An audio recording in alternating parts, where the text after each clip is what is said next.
পুষ্প হস্তি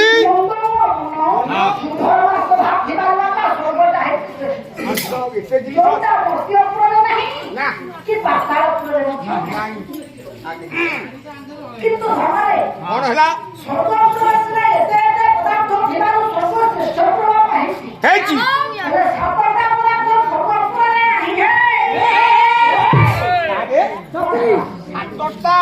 ପଦାର୍ଥ ସ୍ୱର୍ଗପୁରରେ ନାହିଁ ତାହେଲେ ବାବୁ ମାନଙ୍କୁ ସେ ଏଡ୍ରେସ ଟା ଟିକେ ଦେଲେ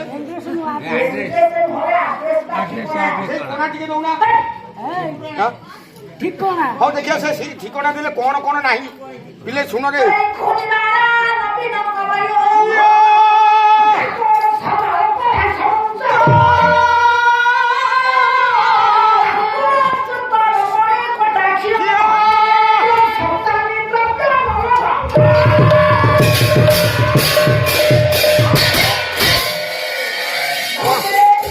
କେଡା ଭଲ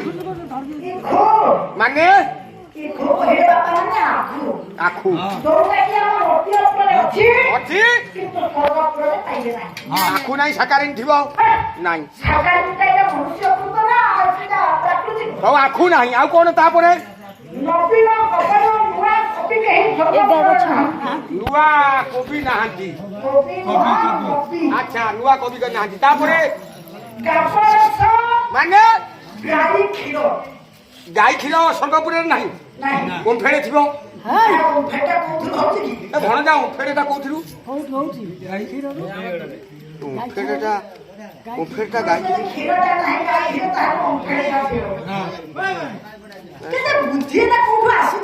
ମୁଁ ଭାବିଲି ଓମ୍ଫେଡଟା ପକେଟ ତ ହଉଛି ସାରେ ନା ମାନେ ବାଳକ ମାନେ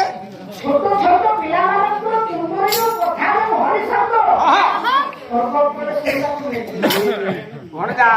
ଭଣଜା ଶୁଣୁଛୁ ତ ତୋର ଛୁଆ କଣ କରୁ ମାନେ ପାନ ଆଚ୍ଛା ଘୋଟକା ଥିବ ସେଇ ସେଇ ଆଜ୍ଞା ଆଜ୍ଞା ନା ଆଚ୍ଛା ଆଚ୍ଛା ତାପରେ କଣ ନାହିଁ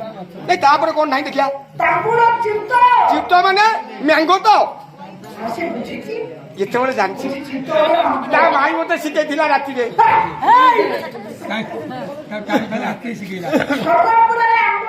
ଆମ୍ବ ନାହିଁ ଆମ୍ବ ନାହିଁ ସେଇଟା ଖାଆନ୍ତି ନା ପିଅନ୍ତି ରମଣୀ କଟା କ୍ଷୀର ସେଟା ସାରେ କଣ ନାଇଁ ସେଟା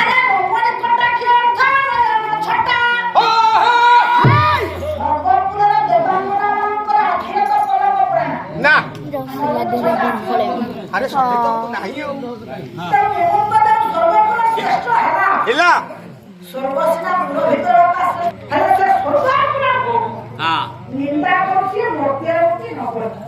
ଗୋଟିଏ ନଗରୀ ନିନ୍ଦା କରୁଛି ଦେଖିଆ ହୁଇଛି ନା କଣ ହୁଇଛି ନା ମର୍ତ୍ତ୍ୟର ନଗରୀ ଆରେ ମୋର ଭୁଲ ହେଇଗଲା କି ବଣଜା ଇଂରାଜୀ କହିଲେଣି ଆଉ ଏ ବସିଗଲା ରେ ସାରେ ସାରେ ତଳୁ ଉପର ଯାକେ ପଢିଥିଲି ସେ ଧୋବା ମାଷ୍ଟର ବାଡେଇଲା ମୁଁ ଯାଇଛି ଜମା 2-4 ଦିନ ଖଣ୍ଡେ ଯାଇଥିଲି 2-4 ଦିନ ଖଣ୍ଡେ ଆଜ୍ଞା 2-4 ଦିନ ଯାଇଛି ତଳେ ବସିଲି ସେତେବେଳେ ତ ଘର ନିପା ହୁଏ ଆଜ୍ଞା 60-55 ମସିହାରେ ଘର ତଳ ନିପା ଯାଏ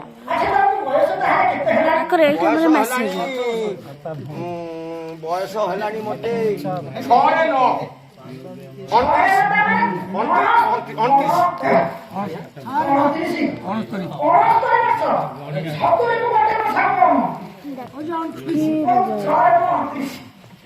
ଭଣଜା କେତେ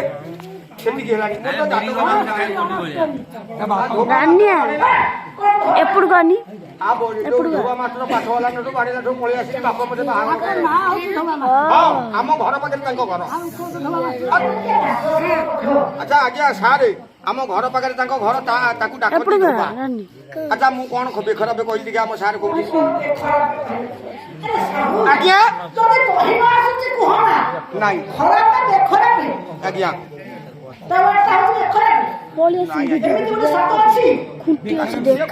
ପାଟିରେ ପଶୁନି ନାଇଁ